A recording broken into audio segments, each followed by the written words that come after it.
Bom dia, bem-vinda, bem-vindo, caro expressionauta, mais uma edição do programa Duplo Expresso, nessa ainda é manhã, nos próximos 17 minutos ainda é manhã, nessa manhã do dia 5 de fevereiro de 2021. Agora no horário de Brasília são 11 horas e 43 minutos. Aqui no Fuso Central da Europa, de onde eu falo, são 15 horas e 43 minutos e a gente está distribuído em quase todos os fusos horários do planeta, porque tem gente aqui falando de Portugal, tem gente falando também do Fuso Central da Europa, da Alemanha, e tem gente falando lá de Buenos Aires. Infelizmente, a gente já começa com uma baixa aí por questões tecnológicas, problemas de conexão. Um dos participantes que faria parte desse painel para análise dos últimos desdobramentos da geopolítica não está conseguindo entrar. Depois a gente vai resolver isso aí fora do ar. É o Jorge Figueiredo, editor do site Resistir.info, uma importante publicação que traz um dos repertórios mais extensos em questões de análise geopolítica em língua portuguesa. Eu desconheço outro, né, que tenha um cabedal tão grande, né, um repertório tão rico como esse. E ele ia comentar justamente uma tradução que ele publicou nesse site do economista Michael Hudson, um artigo muito interessante, e ele tinha pedido para que a gente divulgasse aqui no Duplo Expresso. E aí eu falei, não, mas vamos fazer melhor ainda. Você vem ao programa, faz uma resenha, né, e chama o pessoal para ler. Então, a gente faz aí numa próxima oportunidade que ele possa participar. Mas a gente tem aqui conosco Fábio Reis Viana, ele que é analista político internacional e escreve tanto no The Saker como no Pravda. A gente também Cláudio Abreu, filósofo e professor de filosofia, lá falando conosco de Buenos Aires. Fábio Reis Viana fala conosco de Portugal, de Évora, onde ele está fazendo pós-graduação em Relações Internacionais. E temos Antônio Augusto Alves, ele que é físico nuclear, colaborador do CERN, aquele centro que tem um mega acelerador de partículas multinacional, uma iniciativa de colaboração de vários países. Ele pode até contar um pouco para a gente como é que funciona essas cooperações, colaborações interestatais, intergovernamentais, no âmbito da física, no âmbito do CERN, do que a gente pode extrapolar disso para outros campos do conhecimento. Inclusive, esse é o primeiro ponto que eu gostaria de trazer aí para a nossa banca, o nosso painel analisar, é a questão da tecnologia, da ciência, como isso se traduz hoje na comunicação, nos meios. O Antônio Augusto, justamente por conta da necessidade de cálculos sofisticados na área da física, os experimentos do qual ele fez parte, ele foi se aproximando cada vez mais do ramo da computação. E aí, obviamente, ele se aproximou dos ativistas, entendendo quais são as jogadas aí dos monopólios, e está muito atento à questão das Big Tech, né, do fechamento da censura e também da segurança, né, da proteção dos dados pessoais, da privacidade nas redes, cada vez mais difícil. Isso tem tudo a ver com a nossa luta aqui, a nossa trincheira na guerrilha comunicacional digital. Afinal, a gente vem se preparando aí para esse fechamento digital há muito tempo. Não é à toa que o nosso canal no Telegram é um dos maiores, né, no âmbito da esquerda no Brasil, mesmo estruturas partidárias muito consolidadas, como o próprio Partido dos Trabalhadores, que tem máquinas sindicais, né, inserção em movimentos sociais, mandatos, máquinas estaduais, governos estaduais, a maior bancada na Câmara, Senado, etc. e tal, tem metade, né, o canal do PT no Telegram tem metade dos inscritos do canal no DE. E a gente está num momento da história,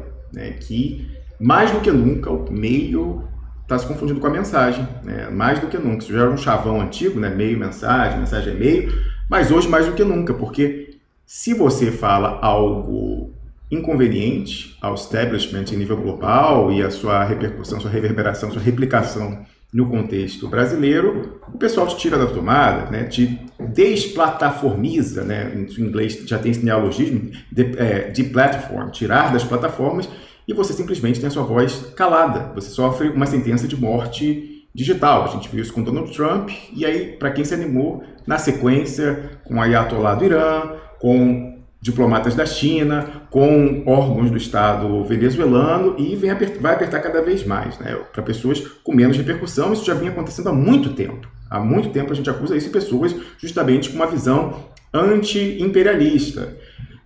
A gente, por enquanto, ainda é tolerado nas redes sociais estadunidenses, o YouTube do Google, para onde a gente está fazendo essa transmissão, o Twitter, Periscope, aliás, vinha saber aí quando for fazer a transmissão na última terça-feira que o Periscope vai sair do ar. Eu não sei qual será o sucedâneo no Twitter, mas a gente vai continuar transmitindo para lá até a gente ser desplataformizado lá também. E o Facebook. Mas lembrando, estamos nesses locais para chamar o pessoal para sair.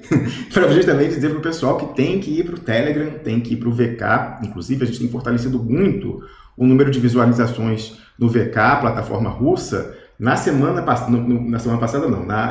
no programa de terça-feira, a gente chegou a quase 50 mil visualizações no VK. Um número muito impressionante, ao passo que no YouTube, salvo engano, está próximo de 20 mil visualizações o programa da última terça-feira com o Nildo Orix e o Wendel Pinheiro, mais que o dobro, lá no VK Russo. Então, o que a gente faz? Toda vez que a gente vai entrar no ar, a gente coloca, se certifica de que estamos transmitindo para o VK Russo. Aliás, deixa eu olhar. Tá, estamos transmitindo para o VK Russo. E o que você deve fazer sempre? Primeiramente, se você estiver no nosso canal no Telegram, você vai receber notificação no seu celular com os links bonitinhos para você entrar, assistir ou pelo aplicativo do VK, ou assistir no nosso site, onde você preferir. Qualquer navegador abre o link do VK. Você não precisa ter conta lá. É preferível que você tenha, mas você não precisa para ver. A primeira janelinha incorporada na publicação do nosso site é justamente a transmissão do sinal audiovisual lá para o VK. Embaixo tem o YouTube, e aí assim que a gente começa a transmissão, eu coloco também a janela incorporada do Facebook. Sem nenhuma ilusão, eu acho que é muito provável que em pouco tempo a gente também seja desplataformizado nessas redes dos Estados Unidos. Aliás, na semana, o novo aperto veio pelo banimento no canal do YouTube do canal do Terça Livre, aquela publicação bolsonarista que tinha uma ampla inserção, há dúvidas do real tamanho, já que havia ali indícios de robô, compra de visualização, etc e tal, mas evidentemente era um canal muito grande. E infelizmente a gente vê pessoas ingênuas, ou que se fazem de ingênuas, porque muitas já entenderam o que vai acontecer, mas estão no esquema, à esquerda, influenciadores digitais, até publicações do que a gente chama aqui de piguinho vermelho, comemorando, celebrando isso. Mas por quê? Quem certamente celebra isso é porque não corre o risco de sofrer a mesma sanção. Essas pessoas certamente não têm uma mensagem verdadeiramente problemática para o planejamento de desconstrução nacional do Brasil, que vem sendo executado, infelizmente, de uma forma mais acelerada nos últimos anos no Brasil, do imperialismo. E porque essas redes sociais, os monopólios das Big Techs, são unha e carne, há uma mercação, uma coincidência com os interesses do imperialismo dos Estados Unidos. Houve, historicamente, grande financiamento público e dessas ONGs que fazem parte do Deep State, fundações privadas, Fundação Ford, Rockefeller, etc. e tal, financiando essas pesquisas em Silicon Valley, e há uma coincidência total com as prioridades geopolíticas da máquina de guerra, da máquina do imperialismo dos Estados Unidos. Então, a gente não sabe quanto tempo mais a gente vai ser tolerado, certamente vai vir um selo de fake news com alguma coisa, de repente, quem sabe, quando a gente voltar a falar de algo muito concreto e objetivo, e que 10 entre 10 especialistas, se tem vergonha na cara e não tem rabo preso, vão dizer que não é fake news. Que é o quê? O protocolo de votação das urnas eletrônicas brasileiras não é seguro, e poderia ser muito mais seguro com facilidade.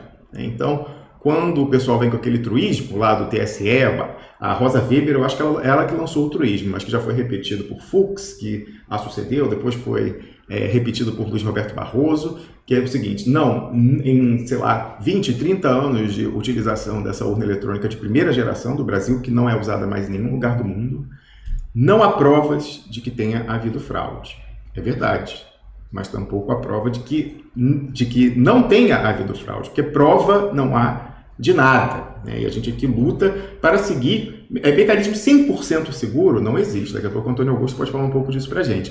Mas o que dá é para a gente encarecer qualquer tentativa de manipulação e fraude, e usar aquilo que a ciência já nos permite para fortalecer. E, estranhamente, no Brasil, há uma interdição a esse debate, em campos da esquerda, inclusive, e as pessoas críticas da direita, da extrema-direita no Brasil, que dizem seguir os ditames da ciência, da civilização, nesse campo em particular, fazem questão de ignorar o que dizem especialistas em tecnologia da informação. que a gente deveria fazer no Brasil, né? Seguindo as novas gerações, os outros países já estão em quarta geração, a Argentina, de onde fala o Cláudio Abreu, também a Venezuela e outros, onde há o voto eletrônico. Ninguém quer voltar atrás do voto em célula, inclusive é uma confusão que é feita deliberadamente entre a impressão do voto e o voto lá atrás em célula.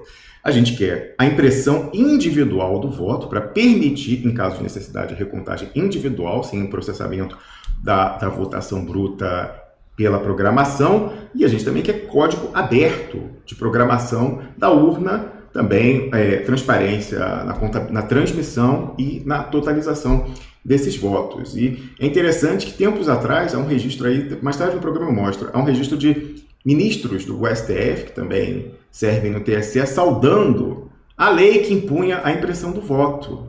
E, estranhamente, essas pessoas que festejavam a possibilidade de auditoria depois passaram a repetir isso sim, fake news, de que voltaria a haver o voto de cabresto, porque haveria uma exposição do voto. Nada mais falso. Em todos os projetos de lei, seja lá o original, do início dos anos 2000, à esquerda, o projeto do senador Roberto Requião, seja os mais recentes de pessoas da direita, inclusive um do próprio Jair Bolsonaro, de 2015, impedem que quem vai votar na urna toque o voto, o impresso, né? Então, sequer a pessoa pega e coloca na urna lacrada. Não há possibilidade de levar para casa. Na verdade, isso fica atrás de uma telinha de proteção e permite a contabilidade avulsa. A pessoa vê e aí vai para a urna e faz. Então, isso daí, quando apertar um pouco, eu acredito que será um dos fatores. De repente, vamos fazer um bolão aí, nessa primeira instância interativa do nosso programa. Qual pauta, cara, a nós do Duplo Expresso, você acha que vai ser a responsável, vai ser a gota d'água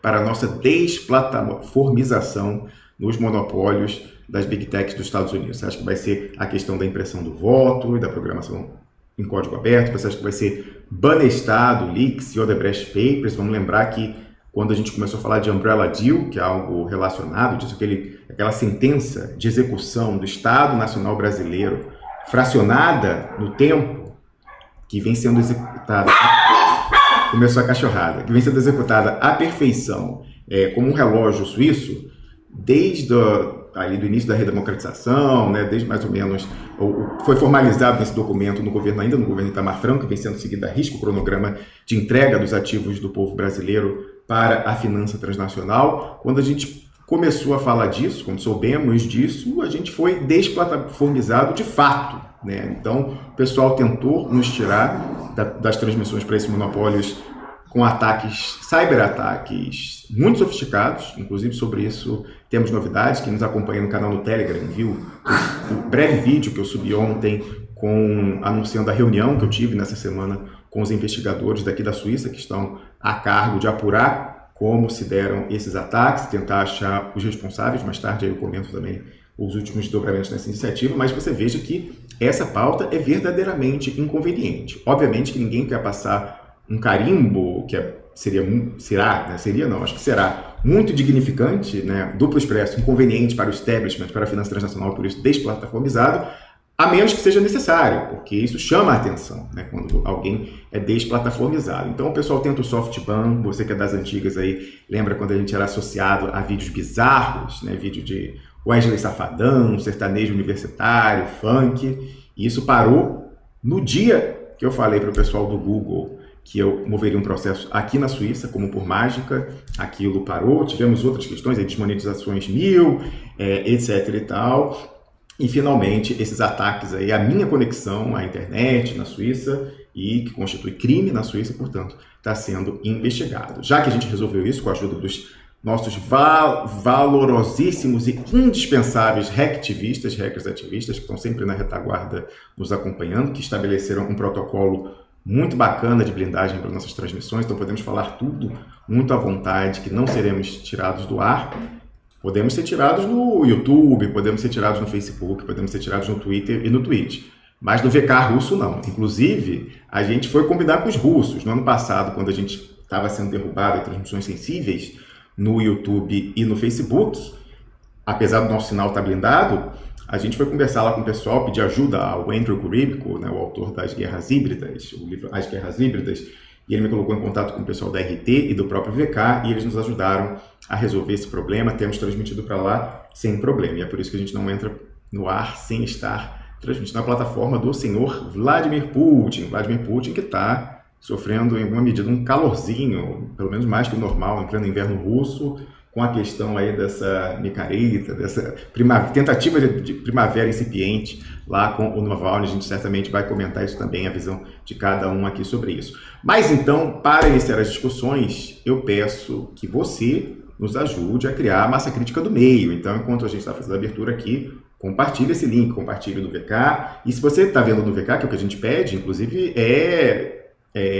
desvantajoso do ponto de vista das finanças desse canal. Esse canal que é plenamente mantido por você que faz parte dessa rede, né? Seja contribuindo lá no Patreon ou tornando-se membro no YouTube. O VK não tem monetização, assim como o Facebook. Quem monetiza com publicidade é o YouTube. Mas como a gente sabe que essa questão do YouTube, lá os 61 mil e tantos inscritos de canais, não é algo que vai ser garantido no tempo, a gente pede que você vá criando o hábito de assistir pelo VK. Mas, enquanto a gente é tolerado lá, é importante que a gente traga quem só está naquela rede para o VK. Então, você que está vendo no VK, vai rapidinho lá no YouTube, deixa sua curtida, dá um bom dia aí no chat, responda qual pauta que você acha que vai nos tirar do ar, vai ser a urna eletrônica, vai ser Banestado, Leaks ou Debrecht Papers / Umbrella Deal, vai ser o Cui Bono, quem matou Marielle e por quê, vai ser Evangelistão do Pó, qual pauta cara a nós, qual das lâminas da Navalha Expressa você acha que vai ser responsável pela nossa desplataformização nas redes estadunidenses? Ou você acha que é o conjunto da obra? Vai ser tudo,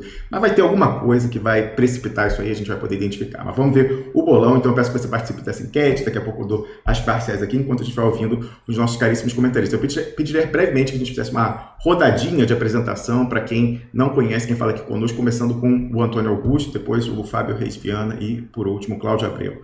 Antônio Augusto, abre esse microfone. Vai lá. Então, boa tarde aí, pessoal. Boa tarde também, saudações aos colegas aí do Duplo Expresso, à audiência e ao pessoal lá do Telegram, que a gente interage bastante.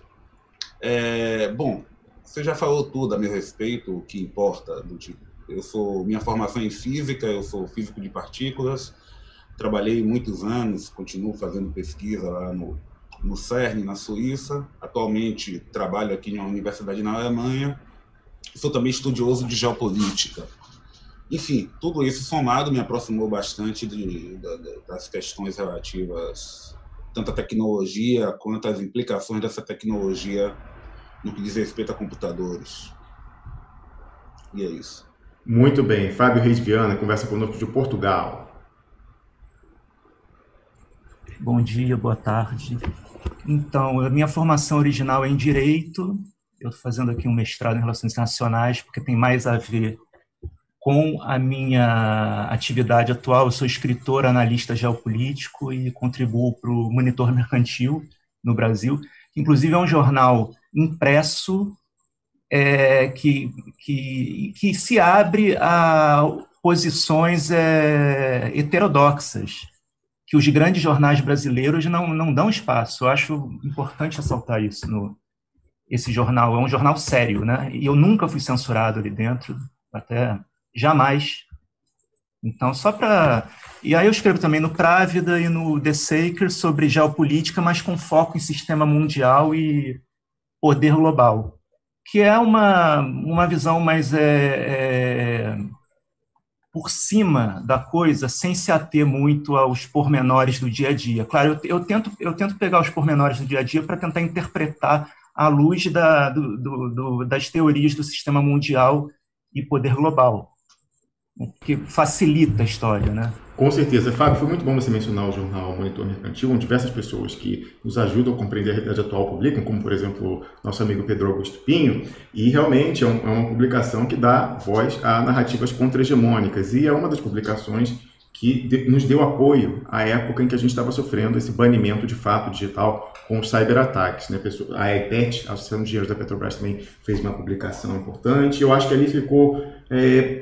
muito claro quem efetivamente está do lado dessa trincheira aqui. Quem botou a cara a tapa, né, e de fato se expôs, falando, mesmo gostando, não gostando tanto da nossa abordagem, da forma de tratar, da forma do nosso ativismo, mas quem se manifestou publicamente, né, contrariando alguma medida de interesse da Big Tech e quem estava patrocinando esse tipo de ataque, eu acho que passou num teste aí de realmente comprometimento, desapego e comprometimento com a luta e com a manutenção de espaços de discursos contra-hegemônicos no Brasil e em nível global. Cláudio Abreu. Olá, pessoal. Opa, travou o sinal de Cláudio Abreu. Na hora que queria falar, estava tudo certinho até agora. Ou é o meu sinal que travou? Ixi, Maria, o que é isso? O que está acontecendo? E saí para... Vocês estão me ouvindo? Nossa. Estudar fora do Brasil, eu fiz o meu doutorado aqui na Argentina. Peraí, Cláudio, o seu sinal está muito ruim. Ih, deixa eu ver aqui, peraí. Agora acho que voltou para lá. Ok. Não, então, olá, pessoal do Duplo Expresso, é um prazer estar aqui colaborando.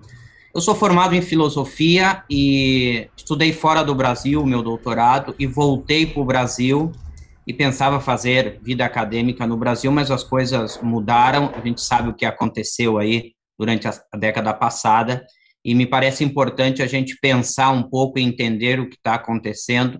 Então, nesse sentido, eu comecei a ocupar-me também um pouco com questões geopolíticas. Não é o meu trabalho, mas é algo que eu faço com alguma frequência.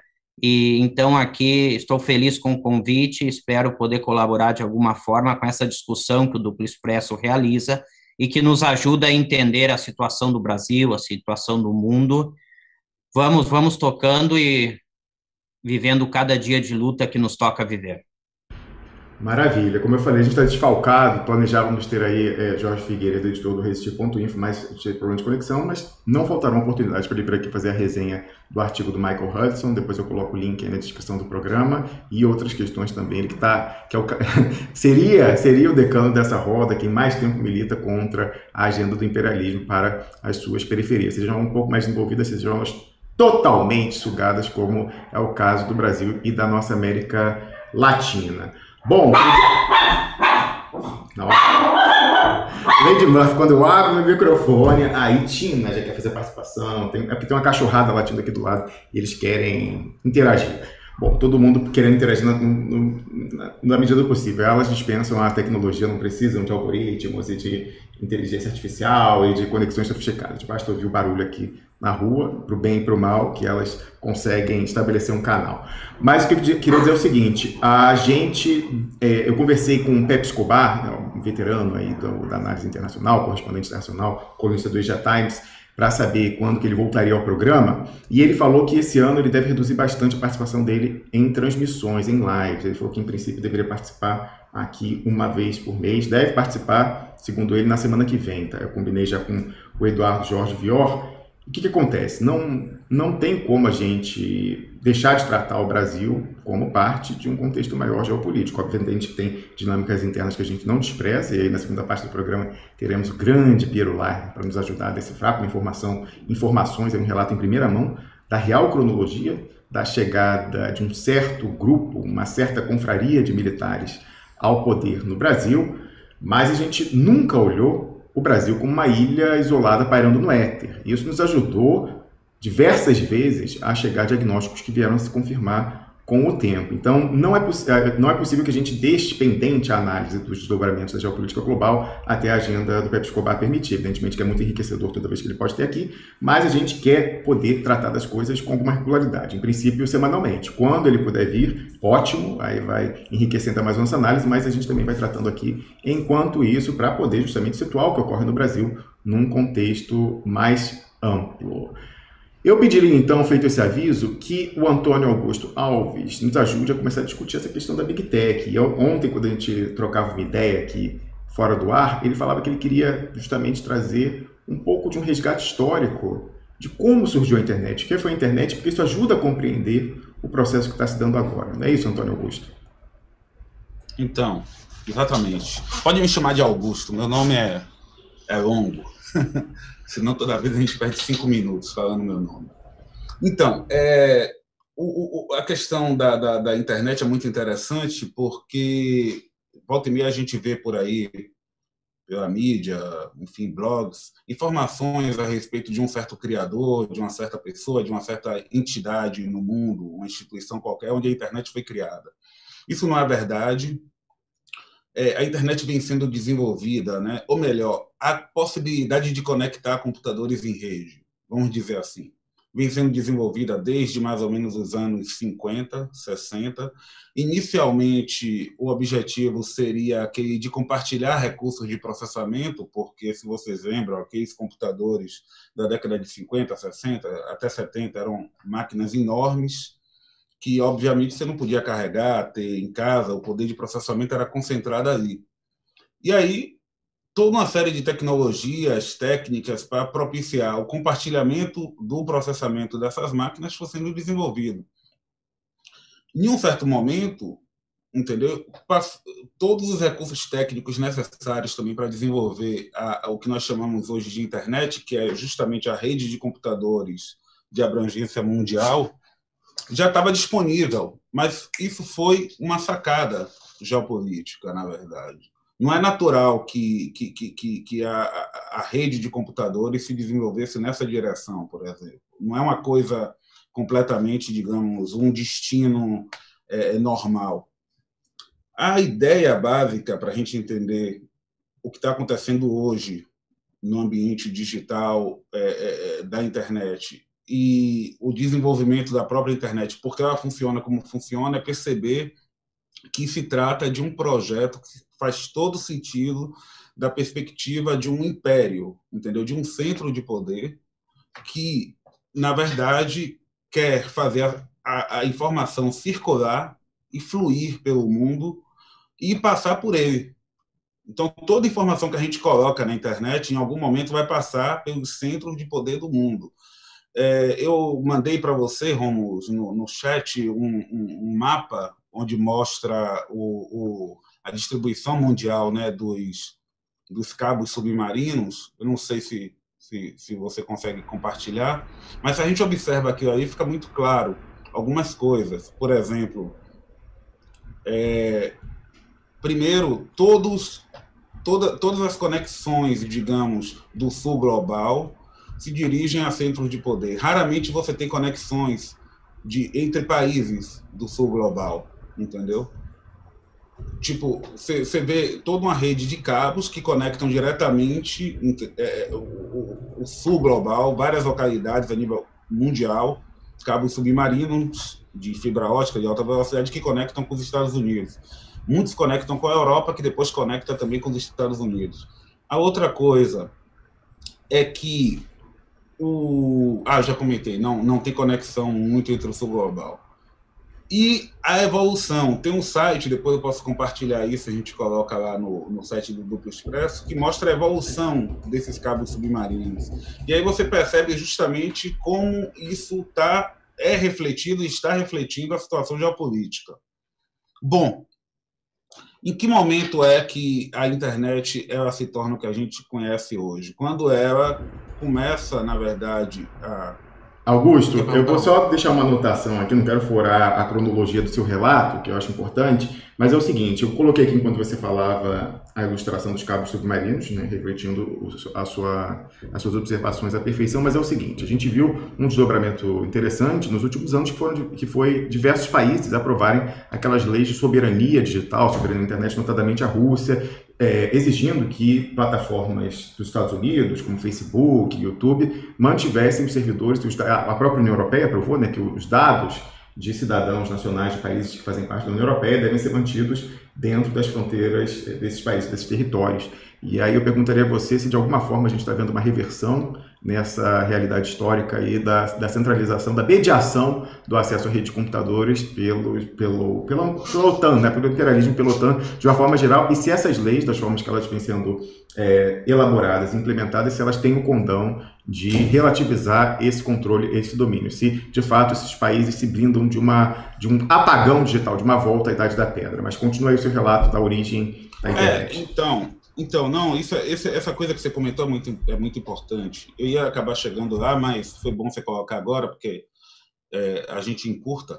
O que acontece basicamente é que você tem uma mudança de modelo, entendeu? A internet, digamos, ela deixa de ser uma plataforma relativamente passiva para você monitorar os dados que estão circulando, acumular esses dados para fazer análise posterior ou, de repente, até tomar decisões online, para se tornar cada vez mais, entendeu? Uma plataforma onde você vai colocar serviços que vão interagir, concentrar esses dados, é o que o pessoal chama hoje de nuvens, né? Cloud computing, essas coisas, e trabalhar esses dados com algoritmos. E hoje nós estamos vivendo, é isso que nós estamos vendo no Twitter, no Facebook, no WhatsApp, tudo isso. Nós estamos vivendo uma terceira onda, que não é mais a necessidade de você ter acesso direto aos dados crus, entendeu? Mas é você, na verdade,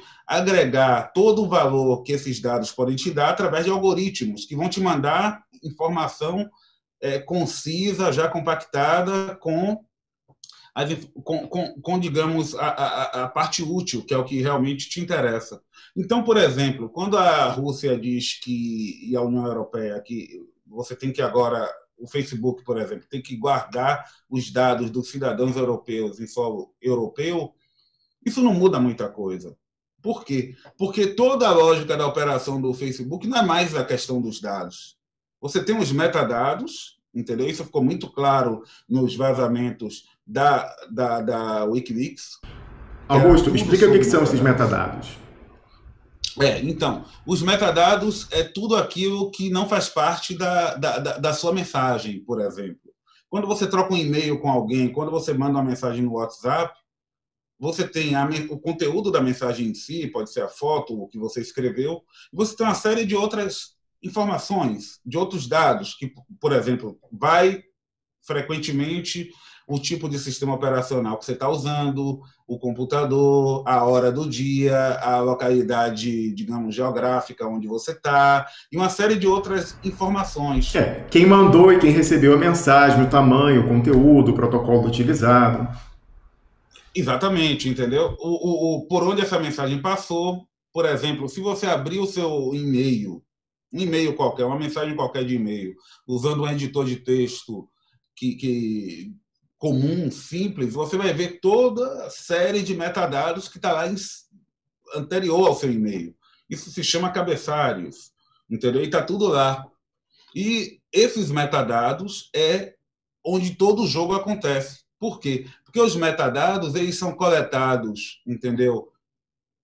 On place, quer dizer, no lugar, e aí eles já fornecem ao algoritmo informação que é facilmente digerida. E esse algoritmo, depois de digerir esses metadados de milhões de pessoas, mandam para os centros de poder, enfim, a informação já sintetizada.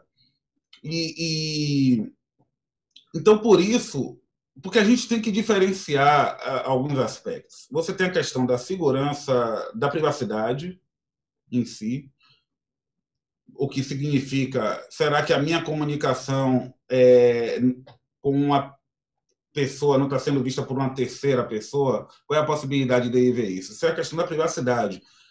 Você tem a questão da anonimicidade, quer dizer, a sua capacidade de poder que a sua comunicação não seja associada à sua identidade, e você tem a questão da segurança em si, entendeu? Que é muito mais ampla. Engloba essas duas, mas tem outros aspectos. E tudo isso, na arquitetura atual da internet, com as big techs, com esses serviços online, está sendo remodelado. Então, essa coisa de ter os dados no país oferece alguma garantia civil de que, por exemplo, você pode dizer assim, olha, eu quero ser esquecido. Eu quero ser esquecido. E aí você pode conseguir uma ordem judicial que vai fazer com que todos os servidores do país, enfim, cancelem todas as informações a seu respeito online. Mas, na prática, a maneira como a operação está acontecendo hoje é estatística. A menos quando uma pessoa se torna uma pessoa de interesse. E aí essa pessoa vai ser localizada, vai ser seguida, entendeu? Em todas as suas interações. Mas a interação, ela não acontece pessoa a pessoa. Os algoritmos não trabalham assim. Eles trabalham fazendo uma remodelação de rede, calculando coisas, indicativos globais, entendeu? E tentando atuar no comportamento das pessoas. Tem um aspecto interessante, eu estava escrevendo sobre isso mais cedo, que é o fato de que nós temos hoje duas internets. Nós temos a internet das pessoas, que é essa que nós estamos usando aqui, e temos a internet das coisas. O que é essa internet das coisas? Por exemplo, todos nós temos carros, aparelhos como televisores, geladeiras, tem aquela coisinha o porteiro eletrônico, agora o Ring, né, que você coloca na porta e vê, câmeras de segurança. Isso são coisas. Esses objetos não mandam, não recebem mensagens, não interagem como seres humanos, mas eles estão conectados na mesma internet em que nós estamos. E é aí que a questão dos metadados, dos algoritmos, ela mostra a sua eficiência, porque você pode diagnosticar comportamentos de massa combinando todas essas informações. E isso não são pessoas.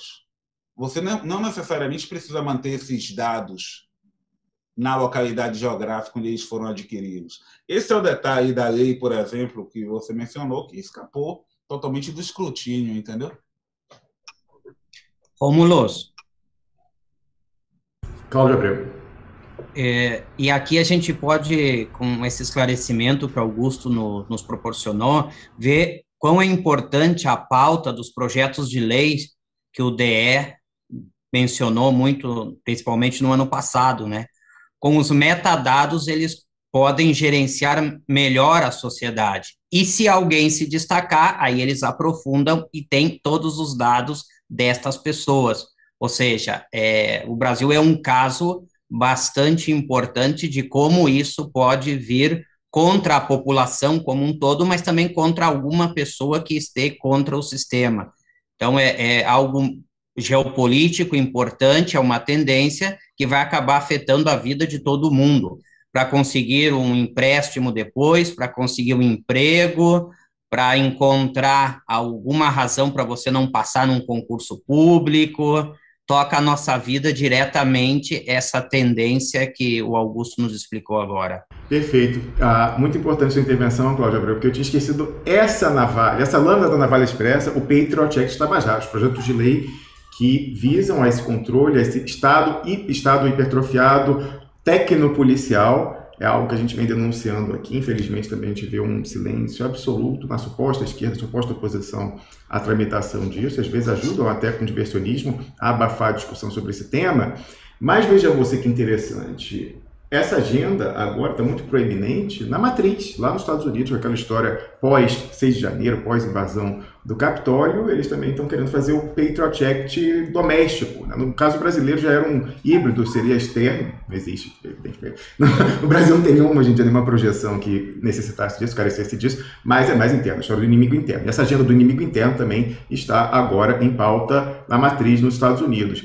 Mas eu queria perguntar o seguinte, Fábio Reis Viana, você comentava com a gente ontem que algo que te impressionou na sua pós-graduação em Portugal é o nível de doutrinação atlanticista de alguns colegas seus, pessoas sofisticadas que estudaram relações internacionais, engolindo sem qualquer processamento e qualificação, sem qualquer grão de sal, o barulho da OTAN. Então, que você via pessoas aí com formação boa acreditando que é muito viável, num futuro imediato, uma invasão da Europa Ocidental pela Rússia. Eu perguntaria para você se essa doutrinação e ignorância também se espraia para essa área da tecnologia da informação e das redes, se essas pessoas com quem você discute aí, elas também acham bom esse tipo de desplataformização, aplaudiram a desplataformização dos extremistas nas redes sociais? Provavelmente. Eu não cheguei a conversar exatamente sobre esse assunto com as pessoas, só que a questão é que existe assim, um sentimento de capitulação. E a última vez que eu morei na Europa, em 2010, era outro ambiente. Parece que existe uma capitulação à ideia de que não há alternativa. De que, principalmente em um país periférico como Portugal, eles se veem acossados diante da atual conjuntura mundial. Talvez mesmo um aluno de Relações Internacionais da graduação não tenha essa percepção sistêmica de que existe uma disputa de poder bizarra, muito hardcore nesse momento, entre as três grandes potências do século XXI, que são Estados Unidos, Rússia e China. Mas eles veem que eles vão ter que escolher um lado, né? Então, é mais cômodo escolher o lado dos americanos, porque eles já estão ocupados, a Europa já está ocupada. Então, quer dizer, por exemplo, aquela proposta de acordo que o Putin fez à Merkel sobre a integração europeia de Vladivostok a Lisboa, né, um projeto futuro de integração econômica, os próprios alunos de Relações Internacionais veem isso como uma tentativa da Rússia de invadir a Europa, sabe? Quer dizer, é difícil, porque é complicado, assim, é uma lavagem cerebral que rola. Então, provavelmente, como essas pessoas... É uma geração mais nova, inclusive, do que nós, né? Um pessoal que está saindo da graduação, eu estou entrando no mestrado já um pouco mais velho, e eles já saem já com o cérebro já formatado para aceitar todas essas medidas, né? Assim, a questão da tecnologia da informação não é minha área, né? Por isso que eu estou nesse ponto eu fico mais como observador, mas é isso. A grosso modo é isso. Perfeito. Antônio Augusto, continua aí o relato. Então, até aqui, você dizer que essas tentativas de reação da Rússia, alguns outros países de soberania, né, a gente está vendo também o Erdogan da Turquia fazendo aí movimentos nesse sentido, que é impor a jurisdição da Turquia sobre disputas, sobre desplataformização. Vamos ver quanto de sucesso isso vai ter, mas você dizer que isso só vai até um ponto e que não chega ao buziles da questão. Isso. Eu abrir aqui o microfone. Sim. Então, o que a gente precisa ter sempre claro é que o que nós estamos observando, todos esses movimentos, é uma disputa de poder entre essas companhias e os governos. Entendeu? No caso dos Estados Unidos, as companhias fizeram um acordo tático com uma parte do establishment e estão implementando essa coisa agora. Mas lá na frente eles vão se chocar também. Entendeu? Porque não tem como não acontecer. Porque as pautas de poder vão divergir. O que está acontecendo com os outros governos no mundo é que o pessoal, eles não querem, na verdade, renunciar às facilidades para intervenção, monitoramento, entendeu? Aquisição de informação que a internet oferece e que essas plataformas sociais oferecem. Eles querem, na verdade... Augusto, só compreender um pouco melhor isso, porque, em princípio, eu discordo de você, mas pode ser que você esteja certo e a minha avaliação seja precipitada, mas eu não via até aqui um momento de divergência entre os interesses da Big Tech e do Estado profundo dos Estados Unidos. E o que acontece? A gente está vendo, na verdade, aí é uma relação dialética, um patrocina o outro, mas justamente a gente vê a Big Tech na Casa Branca, no gabinete agora nessa administração do Joe Biden, né? E também colocando o pessoal nos comitês de comunicação das duas câmaras do Parlamento dos Estados Unidos, como grandes doadores de campanha também, e aí esse pessoal, por outro lado, garante o marco regulatório para esse pessoal poder exercer o monopólio, então aquela história de eles serem considerados como órgãos não editorializados, não jornalísticos, então como tribunas abertas, e aí por isso eles não respondem financeiramente pelas postagens de terceiros, quando agora eles querem ter o melhor dos dois mundos. Eles estão sim editorializados, há uma visão que é privilegiada, outra que é escondida ou até banida, e ainda assim não ser responsável por qualquer excesso de uma pessoa ali, repercussões financeiras, nesse caso, venham a ser processadas. Então a gente vê um lavando a mão do outro, um ajudando o outro. Por que você acha que essa parceria aí, por exemplo, que a gente viu em outros contextos, em outras estruturas, em outros paradigmas, a gente viu uma convergência total entre as petroleiras estadunidenses e a máquina de guerra imperialista. Agora a gente tem essa tecnologia, a sociedade de dados, a economia dos dados. Por que você acha que esses monopólios financeiros manifestados nas Big Techs, na tecnologia, em algum momento terão interesses divergentes com o establishment do Deep State dos Estados Unidos? Vão ter interesses divergentes, porque o Deep State tem a sua própria maquinaria, entendeu? Big Tech. Tipo, tudo aquilo que vazou, toda aquela infraestrutura monstruosa de processamento de dados, tudo que vazou no Wikileaks alguns anos atrás, e por Snowden, e várias outras coisas. O que acontece? O Deep State, que compreende aí o complexo industrial militar, não necessariamente, entendeu, quer, digamos assim, fazer a fusão dessa sua própria arquitetura, digamos, infraestrutura, com aquela das Big Techs. As Big Techs têm um outro objetivo. Elas estão interessadas justamente em ganhar dinheiro, continuar reinando, digamos, moldando o comportamento das pessoas para garantir um ciclo infinito de lucro, digamos, para o futuro. Mas isso não necessariamente é o mesmo interesse do Deep State. Por quê? Porque o Deep State está muito focado em questões relativas à segurança, em algumas outras coisas. Por exemplo, muitos desses projetos que levaram a esses softwares que nós usamos e que são seguros até um certo ponto, foram financiados por grants do Deep State.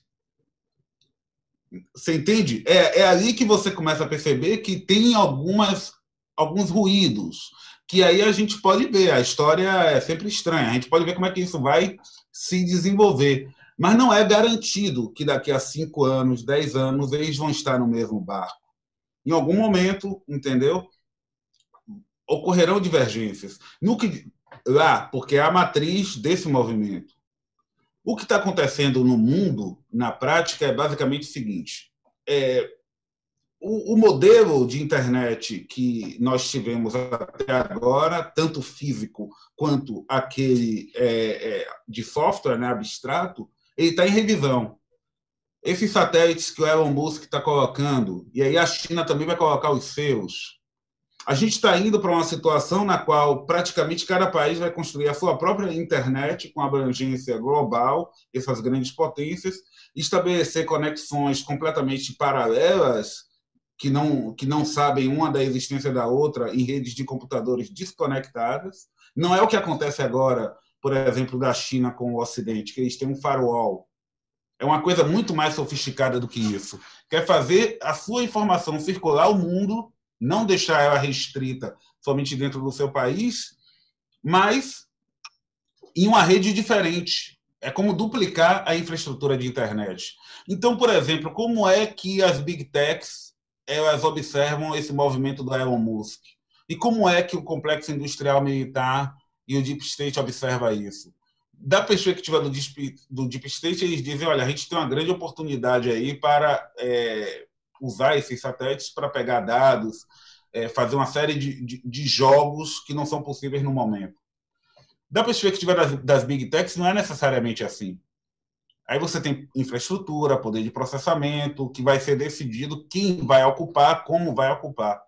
Então, não é à toa que, por exemplo, o software que eu considero, tenho aconselhado às pessoas, inclusive lá no Telegram do Duplo Expresso, mais seguro no momento para se usar, tanto em termos de privacidade quanto de segurança em geral, é o Signal.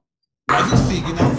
Nesse caso, você faz referência a um aplicativo de troca de mensagem instantânea análogo ao WhatsApp e ao próprio Telegram. Eu te perguntar o seguinte, algumas pessoas são desconfiadas, porque não fica muito claro quem esteve envolvido na elaboração e desenvolvimento.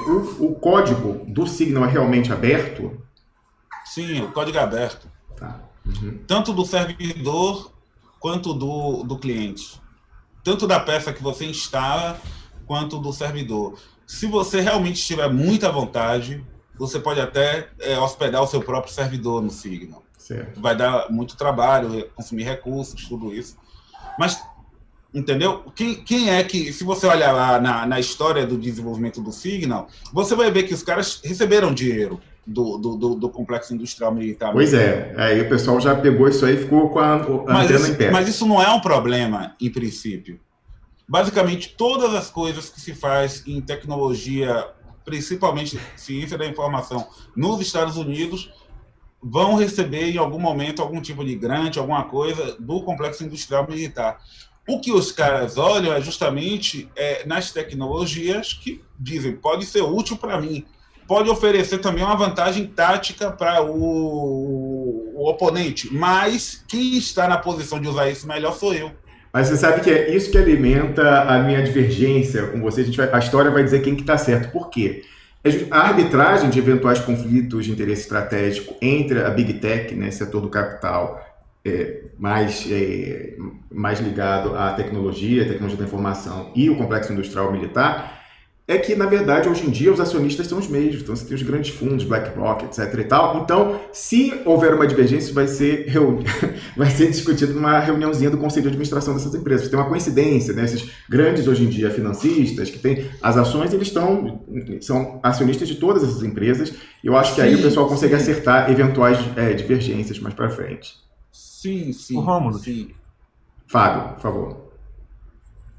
Então, essa questão do complexo industrial militar, a minha visão em relação a isso, que, pelos estudos que eu faço, é de que existe uma sinergia antiga já, desde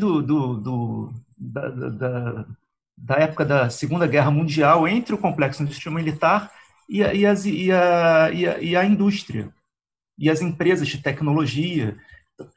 Tem até um texto sobre isso de um professor da UFRJ que ele faz um estudo aprofundado, que eu até posso mandar depois, e dessa sinergia que, na verdade, assim, as empresas permanecem privadas, mas elas atuam em nome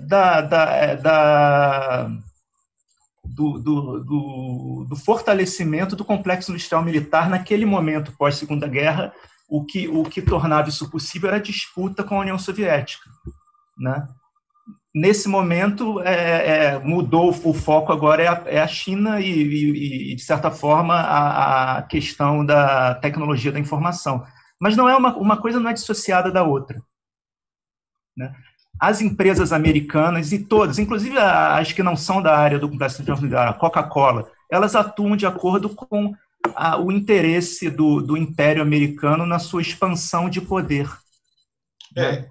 Mas a gente tem que... só fazendo um adendo aqui. A gente tem que prestar atenção no seguinte, ó. Basicamente, todos os softwares que existem hoje, seguros, entendeu? E que justamente garantem a anonimicidade, que é o Wikileaks. Se você vai na página da Wikileaks, eles te aconselham a usar VPN e Tor. São duas ferramentas que te aumentam muito o nível de anonimicidade, segurança, enfim, privacidade.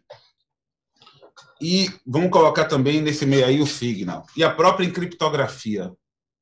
Tudo isso foi desenvolvido, entendeu? A partir de financiamento lá do Complexo Industrial Militar Americano.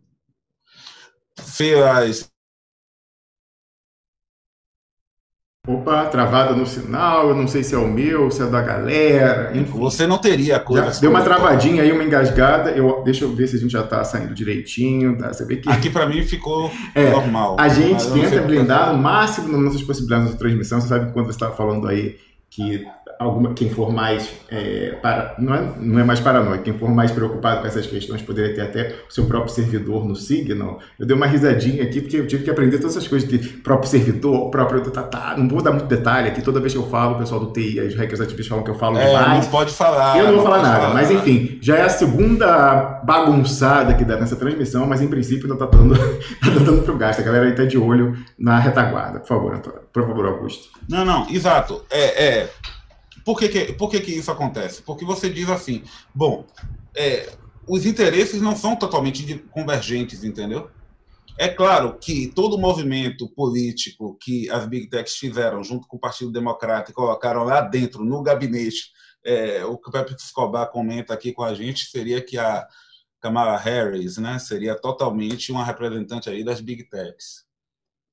Mas o gabinete do governo não é o Deep State. Eles estão aliados ali, mas você vê que eles jogam dos dois lados, entendeu? E a lógica é a seguinte, eles têm a percepção das Big Techs como um poder aqui dentro que a gente precisa negociar. Em algum momento eles podem passar por cima da gente. nos Estados Unidos, digamos, esse seria o cenário.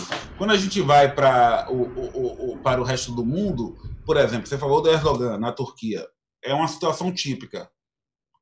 Existe também na China. Estão desenvolvendo a própria rede social. Não é para fazer nada diferente do que o Facebook faz. Certo. É para dizer, essa não vai me derrubar, essa eu controlo, essa pois não vai derrubar. Mas isso aí é muito complicado, e a gente vai ter agora um estudo de caso interessante que está se desdobrando nesse momento, que é justamente a tentativa de microprimavera na Rússia. Por quê? A China, muito sabiamente, ela não permitiu que essas plataformas dos Estados Unidos penetrassem o seu mercado consumidor. Então não tem Twitter na China, não tem Facebook na China, não tem Google, o Gmail na China. Né? Eles têm os similares locais, né? Inclusive motor de busca também.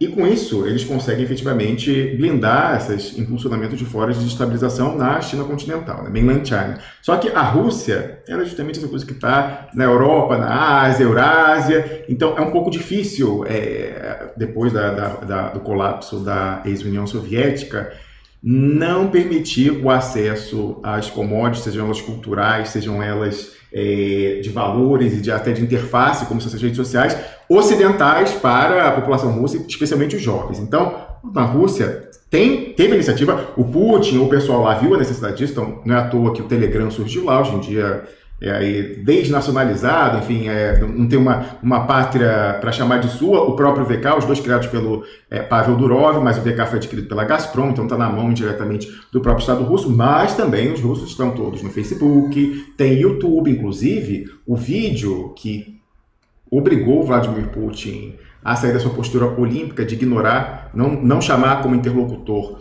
o Navalny e esse sujeito aí que foi preso nessa semana e tal, condenado, e teve que responder a história por conta da viralização. A gente não sabe em que medida orgânica, certamente muito impulsionada com robô de fora do tal vídeo com o sítio de Atibaia da Eurásia, né? Aquela história lá da vila no Mar Negro e tal, sem entrar no mérito, depois a gente pode discutir isso, mas o fato político é que aquilo viralizou e o Putin teve que sair da postura e se justificar, entrar na agenda negativa e dizer não é meu e tal, não sei o quê. Então não teve como ignorar, porque de fato, certamente impulsionados de fora, conseguiram constituir a massa crítica para pautar isso politicamente. Então a Rússia, o pessoal está conectado nessa rede, a qual ele não controla, pelas razões que você colocou, inclusive, de limitação dessa lei de soberania digital da Rússia, e a gente vai ver como que um Estado, então, que está permeável a esse impulsionamento de estabilização de fora, com um aparato sofisticado também de inteligência. Vamos lembrar aí que o Putin foi, inclusive, quem captou antecipadamente que haveria o golpe no Brasil a primavera de 2013 e avisou Lula e avisou Dilma. Então, ele certamente também deve ter visto que isso aí vinha. Vamos ver agora, talvez, o que ele esperava quando fez esse aviso de Lula e Dilma que fizessem no Brasil, que ele certamente terá a oportunidade agora de fazer. Vamos ver também se é eficaz a resposta dele com os recursos que ele tem de inteligência e de tecnologia na Rússia. Agora, a China está blindada. Mas o problema do Erdogan, Augusto, é o quê? Os jovens turcos, principalmente do ambiente urbano, que vêm estudar, você conhece, eu também conheço muitos, tive colegas de pós-graduação que vêm estudar na Europa Ocidental, eles são muito ocidentalizados, e eles estão todos também no Facebook, estão no WhatsApp, etc. E tal, e eles não vão aceitar. Uma coisa é você criar a sua plataforma local, e aí tem um problema grave que as pessoas precisam entender, que não sei se é uma falha de mercado, mas pelo menos é algo que encaminha, influencia as dinâmicas de mercado, que é o efeito de rede. Né? O efeito de rede é determinante dessa questão dessas redes sociais, que é o quê? Você, goste ou não, eu posso odiar o Facebook, quase isso, posso odiar o Twitter, posso odiar o WhatsApp e tudo tá. Mas eu tenho que estar onde as pessoas estão. Se eu quero falar com a minha mãe não é aí malandrona, ela até porque minha mãe é informática, mas enfim, malandrona, está no Signal e tal, se ela está no WhatsApp, se eu quero falar com a minha mãe, eu tenho que estar na rede que ela está. Então você, gostando ou não, é obrigado a estar na rede que as pessoas estão. Então, a juventude lá cosmopolita da Turquia, ela vai querer falar com a galera da balada de Berlim, a galera da balada de Londres, que estão nas outras redes. Eles não vão baixar o Face Braz, o Twitter Braz da Turquia, né? O Face turco, etc. e tal. Então, esse pessoal vai estar fora e, na medida em que não há um controle desses países, dessas províncias imperiais que tentam uma rebeldia, usar uma rebeldia um pouco mais, que eles não controlam o fluxo de informação e o impulsionamento de pautas por robôs de fora, não adianta você ter o seu se o pessoal está permeável ainda essa coisa de fora. Realmente, quem está blindado efetivamente pelo Great Firewall, que é de relevante, é apenas a China. Até no Irã, o pessoal está nessas redes sociais dos Estados Unidos. Então, a gente vai ter agora um estudo de caso interessante para ver em que medida o Putin, com os mecanismos de que goza, vai conseguir neutralizar esses impulsionamentos de cyber-estabilização de fora, Augusto. Muitos países evitaram se blindar totalmente a isso, porque eles adquirem inteligência também nesse ambiente da rede, entendeu? Não pense você que o tráfego do Telegram, do Facebook, do WhatsApp, de tudo quanto, não é muito bem monitorado na Rússia, sacou? Eles adquirem inteligência com isso. No que diz respeito à China, a China está em uma posição interessante porque eles blindaram mainland, quer dizer, a China continental, mas tinham Hong Kong para brincar. Então, Hong Kong não tem isso, não tinha. Acho que agora vai passar a ter. O grande firewall chinês não chegava a Hong Kong. E aí eles faziam todo o jogo de monitoramento, de entender os fluxos, de entender como os algoritmos operavam, observando a coisa de Hong Kong. Acho que o Pepe Escobar comentou aqui na live isso, que quando começaram essas agitações lá em Hong Kong, na cidade do outro lado da fronteira, na China, tinha um aparato, os caras montaram em uma semana ou duas um aparato imenso de inteligência, interceptando sinais de rádio, o tráfego todo da internet, observando tudo e monitorando tudo, como se fosse você observar um cadáver apodrecendo dentro de um aquário, entendeu? Augusto, na última tentativa de desestabilização do Irã, mais pronunciada, o pessoal lá da Guarda Revolucionária teve que tirar a internet da tomada. Então tirou do ar, o pessoal tá todo lá em Facebook, WhatsApp, Twitter e tal, e aí para dar uma respirada e poder articular a contraofensiva, eles tiveram que tirar do ar. Até agora o Putin não precisou fazer nada parecido com isso. Eu acho que a tendência é fazer isso na Rússia, no Irã e por aí vai, porque bom, tem duas coisas para não ficar confuso. Primeiro, a gente precisa observar como é que vai ser o jogo político, principalmente no que diz respeito a como os líderes das outras localidades vão vocalizar, vão expressar, digamos, traduzir para suas populações o que está acontecendo em termos de repressão mesmo, usando via essas plataformas nos Estados Unidos, entendeu? Então, a gente tem que ver. As reações até agora me parecem que estão aumentando de hostilidade. As pessoas estão começando a perceber que toda essa história que começou lá com a deplataformização do Trump, o que fizeram com o Parler foi de uma violência imensa, que basicamente é como se fosse na sua casa, pegasse o seu HD do seu computador e tocasse fogo. Exatamente. Eu comentei aqui acho que na terça-feira, ainda na primeira transmissão, mas isso até me levou a mandar um áudio enquanto a gente estava fora do ar. Eu acho que o mais chocante, isso eu conversei com nossos hackers ativistas que estão na retaguarda, todo mundo ficou bastante chocado, principalmente, primeiro aquela história de tirarem das lojas virtuais, eu achei em princípio assim, vai atrapalhar o crescimento. Não, disse que quando você tira da loja virtual, passa a haver uma dificuldade para rodar no sistema operacional da Apple e do Android. E aí, então não quer dizer que não vai crescer. Os que você já tem na sua rede provavelmente vão sair, ou vão ser saídos. Agora, o pior ainda, aí sim foi uma violência tremenda, que como você falou, metaforicamente, é como se chegasse na sua casa e quebrassem, pisassem em cima do seu HD, foi a Amazon, o Jeff Bezos, tirar, negar, revogar unilateralmente a concessão, a prestação do serviço de hospedagem dos servidores do Parler. O componente perigoso nisso tudo, para mim, é o discurso moral que foi feito. Por quê? Porque é exatamente esse discurso moral que agora pode ser instrumentalizado para dizer, olha, isso aí é antidemocrático, isso aí está acabando com a liberdade de expressão, está tirando as pessoas. Então, essas plataformas precisam ser reguladas, elas têm que decidir se elas vão ser um serviço, digamos, público, ou se vão ser um serviço privado. Se for um serviço privado, a gente vai regular de outra forma. Se elas querem se comportar, por um lado, como um jornal, então vão ter que atender aqui a certas questões. Esse discurso está tomando pé, inclusive, na Europa. Entendeu? A Angela Merkel, quando foi questionada a respeito do que tinha acontecido com Trump no Twitter e no Facebook, eu acho, ela respondeu de maneira concisa, mas muito clara. Ela disse é problemático. Foi uma notícia que circulou por aqui. Ela falou isso, é problemático. Essa decisão foi problemática. E não elaborou mais. Mas, seguramente, os estados estão observando.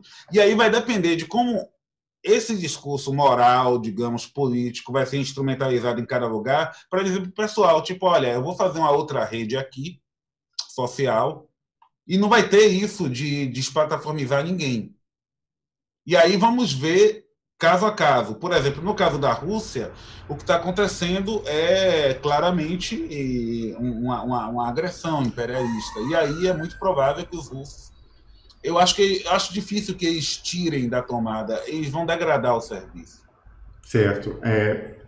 Interessante, a gente vai ver agora alguém que está, né, uma máquina estatal, que tem o seu próprio deep state, com a ferramenta sofisticada, pau a pau ali, usando, contra-efetuando a guerra híbrida com esse instrumental. Vai ser interessante, a gente tem que seguir isso atentamente no que a gente conseguir ver da superfície daí. Mas, Augusto, só sobre essa questão aí que você falava da desplataformização, voltando à questão do Parler, que é o seguinte, você falou, bom, o Parler foi justamente isso, as pessoas vinham sendo banidas de Twitter, Facebook e tal, e surgiu como uma alternativa, em princípio, sem entrar no mérito, uma ágora aberta efetivamente, mas que foi ocupada majoritariamente pelos apoiadores do Donald Trump nos Estados Unidos. E aí o que aconteceu? O pessoal tirou e aí você falou, bom, agora as pessoas vão criar redes paralelas, mas até que ponto é possível essa abertura? O Parler foi tirado da tomada e acabou. Inclusive, eu ia te perguntar se você também é um pouco cético, por quê? Os nossos amigos hackers ativistas falam o seguinte, olha, a gente ficou um pouco, assim, surpreso com a falta de ação do Parler, que ficou como um pato manco, porque você vê um site como o Pirate Bay, inclusive parece que é um texto publicado do fundador do Pirate Bay, tá certo, os criadores foram presos e tal, o pessoal foi desbaratar, mas nunca foi tirado do ar. Né? O Wikileaks está no ar, então haveria meios de você ter uma retaguarda, um backup e tal, e eles não tinham nada ou aceitaram a sanção sem muita briga. Aí eu falei, bom, eu contra-argumentei com eles que é o seguinte, os executivos do Parler, eles querem ficar onde eles estão, na mansão dele, nos Estados Unidos. Eles não querem ter a vida bandida, a vida louca de um Assange e do pessoal do Pirate Bay. Então ele só foi até um ponto e aceitou aquilo ali. Eu queria saber se você tem essa visão de que foi estranha a sucumbência do Parler. E falar o seguinte, o pessoal que criar uma rede alternativa... Não há ainda assim meios de quem controla as redes de banir aquele protocolo e tirar do ar, para além de tirar os servidores. Por exemplo, o Telegram não tem servidores centralizados, então não poderia, ele não terceiriza, não compra o seu espaço na Amazon. Então, em princípio, não podem dar uma ligada lá para o Jeff Bezos e falar, desliga, tira da tomada o Telegram. Mas o que poderia ser feito, por exemplo, se o Pavel Durov não entrar no jogo, né, até aqui não entrou, mas a gente tem que ver se ele vai piscar. O que poderia ser feito, por exemplo, para banir, tirar do ar o Telegram, que já está no alvo, já há processo, movimento dos Estados Unidos, para tirar da loja da Apple e da loja do Android a plataforma do Telegram. O Telegram, digamos, você fez várias perguntas, eu vou tentar lembrar de todas e responder de trás para frente. Bom, para começar pela última,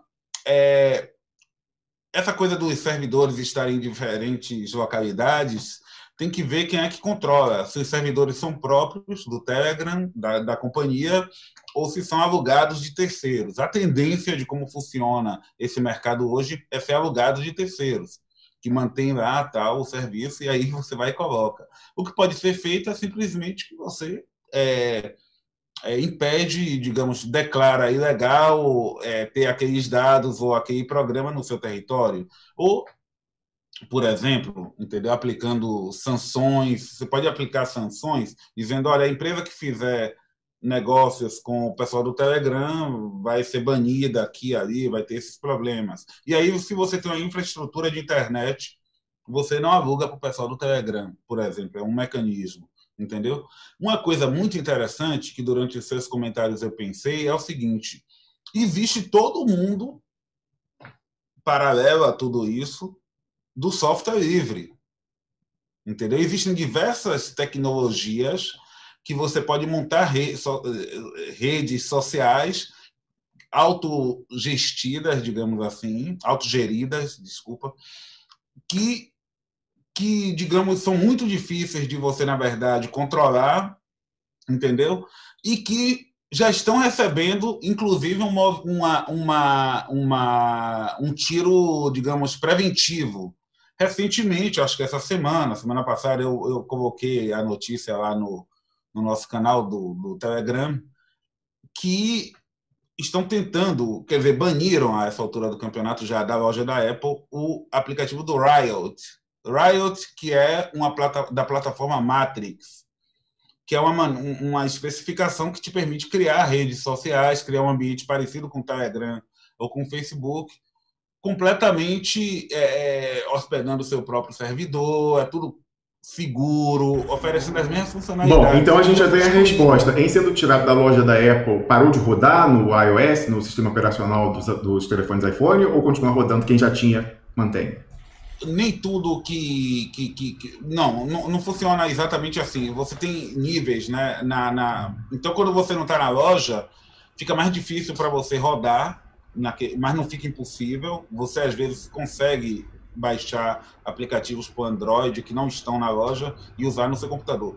Só que aí é o seguinte, é muito perigoso. Ninguém vai fazer isso. Claro. Se não souber exatamente o que está fazendo, porque você está confiando em um aplicativo que você baixou de um site, não sabe quem escreveu, o que é que tem ali, e vai botar para rodar. Não, mas trazendo para o universo do Telegram, que passou aí de 500 milhões de usuários ativos, a questão é a seguinte, se você perde, uma coisa é você deixar de crescer, e eu concordo com você, e a gente aqui tem a prova empírica.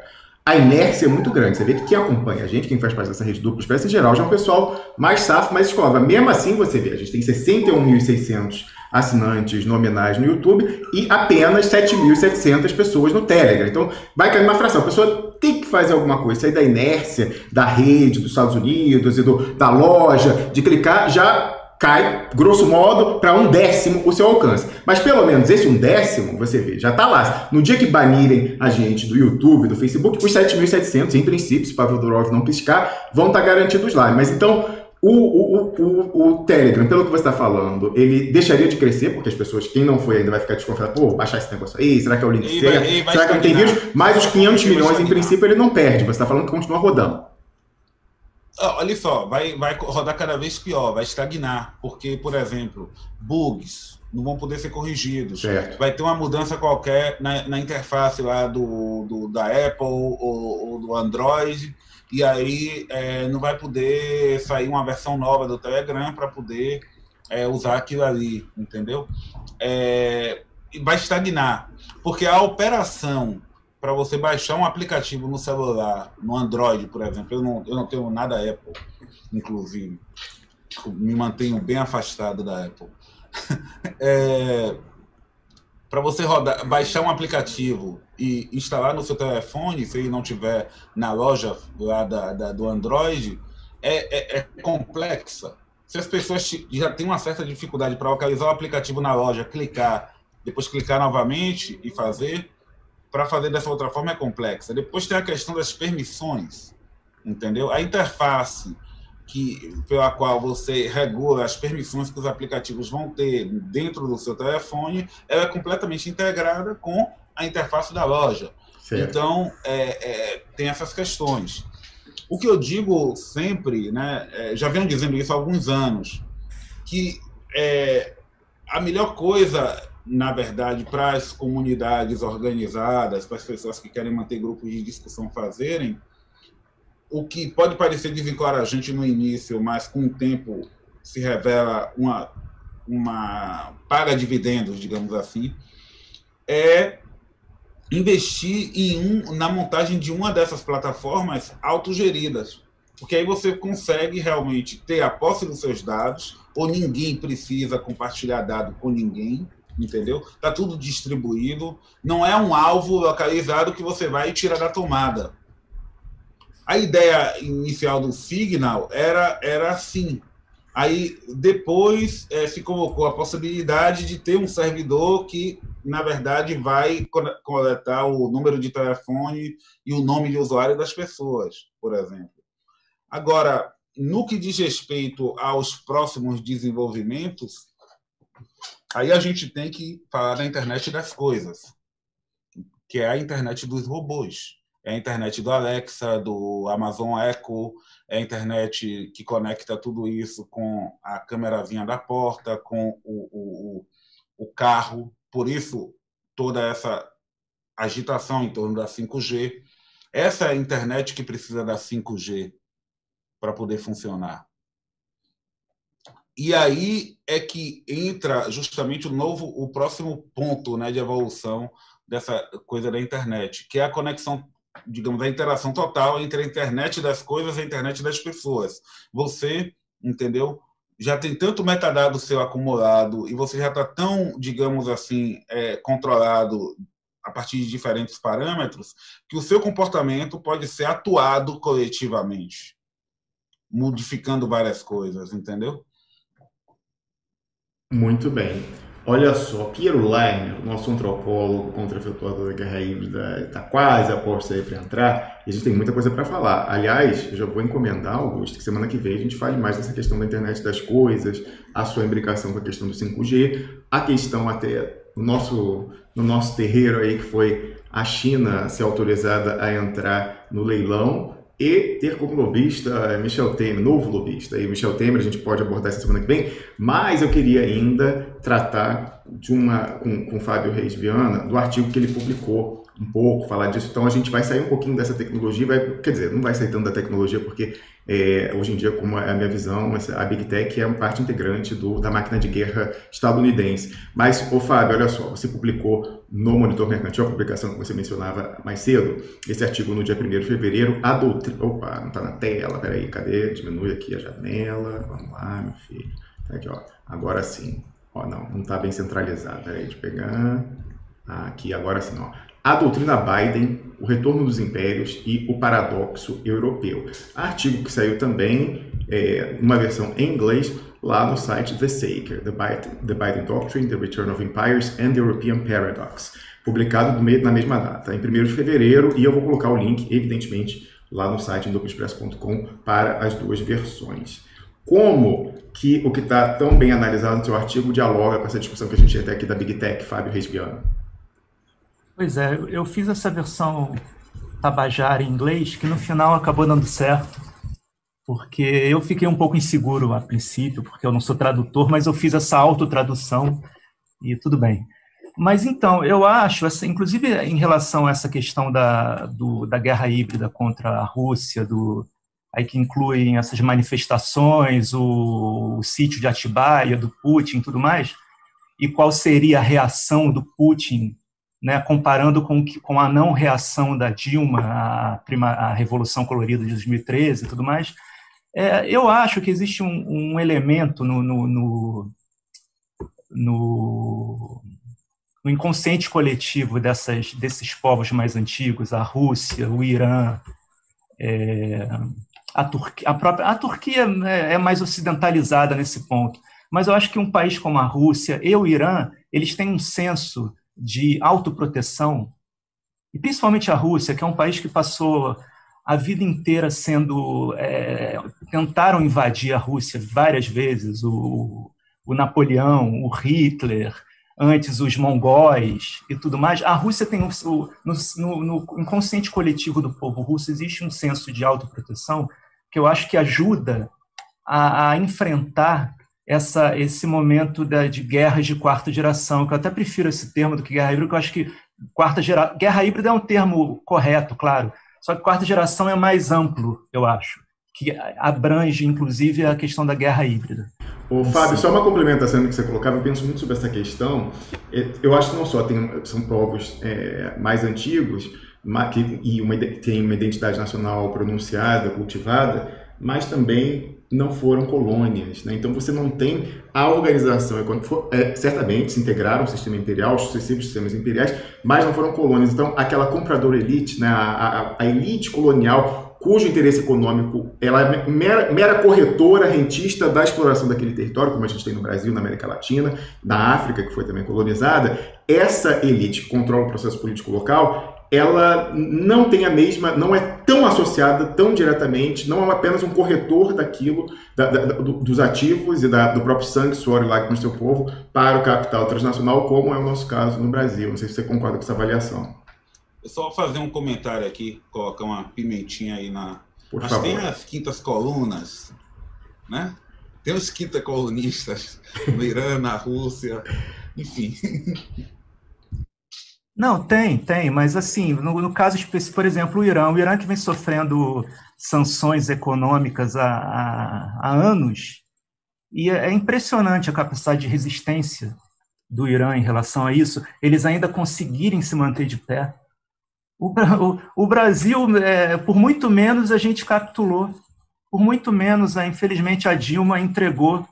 Aquilo ali foi, quer dizer, aquela Revolução Colorida de 2013, naquele momento eu saí na rua para observar aquilo, porque, sem querer me fazer eu estava à frente do meu tempo, mas aquilo ali, na primeira manifestação que eu fui, daquelas de 1 milhão no Rio de Janeiro, ali no centro da cidade, aquilo para mim já ficou claro, que havia alguma armação por trás daquilo. Aí eu vejo um cartaz defendendo o negócio da contra-PEC, aquela PEC que limitaria o poder do Ministério Público. PEC 37. PEC 37. Você estava no Brasil na época, né? Estava.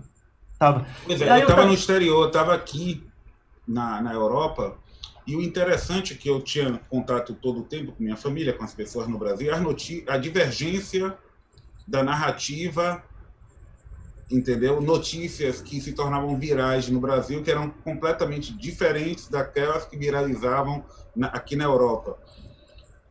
Em certos casos, até contraditórias, entendeu? E aí eu conversava na época eu trabalhava com uma universidade americana e conversava com colegas de lá, e o pessoal com uma narrativa também completamente diferente. Aí você via exatamente como você tinha mecanismos, né, como eu falei daquela questão lá dos algoritmos, que já tinham adquirido informação suficiente sobre diferentes comunidades para atuar sobre elas da maneira, entendeu? Sabe um paralelo que me ocorreu? É a mesma maneira como eles disparam propaganda. É a mesma tecnologia.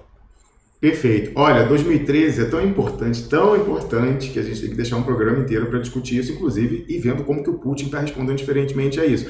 Agora, inclusive, a gente, em dezembro, quando teve a treta mais recente do Duplo Expresso com Quinta Coluna, não sei, subjetivo, objetivo, mais um pessoal aí que foi protagonizado, porque assim, eles tornaram-se protagonistas um pouco artificialmente, com financiamento de fora, e hoje em dia, sei lá, aí os influenciadores digitais, formadores políticos nas plataformas dos Estados Unidos, nas quais eles são promovidos, né, e não estão falando, pessoal, vai para o Telegram, pessoal vai para o VK, não, eles estão muito bem obrigado no Twitter, no YouTube, no Facebook, mas então, esse pessoal aí foi projetado lá atrás, em 2013, e hoje em dia está sendo a nova esquerda. Isso é algo que a gente tem que ficar atento também. Mas quando a gente teve essa treta lá em dezembro, a gente acrescentou mais uma lâmina na Navalha Expressa, que é o seguinte: não quer fazer uma discussão crítica. Algumas pessoas bem intencionadas estavam lá em 2013. Um dos nossos hackers ativistas, que era ligado a militantes na questão do software livre e tal, ele se empolgou um pouco naquele início da história é hora da guinada à esquerda. E o Augusto, a minha experiência é a mesma. Quem estava de fora, porque viu mais de perto as primaveras no leste europeu e na própria Primavera Árabe, um pouco geograficamente mais perto, se ligou e viu as coincidências. Então eu também fiquei louco aqui falando com os meus amigos e tal. O pessoal, não, é a hora da guinada à esquerda, a gente está indo para a rua para fazer e tal. Eu falei, gente, não vai. Mas enfim, isso aí a gente colocou, olha, não quer fazer uma releitura crítica sobre 2013, a despeito de intenções, olhando essas conexões externas, financiamentos, impulsionamento de fora, esquisito, né? Então, mais uma não querem fazer.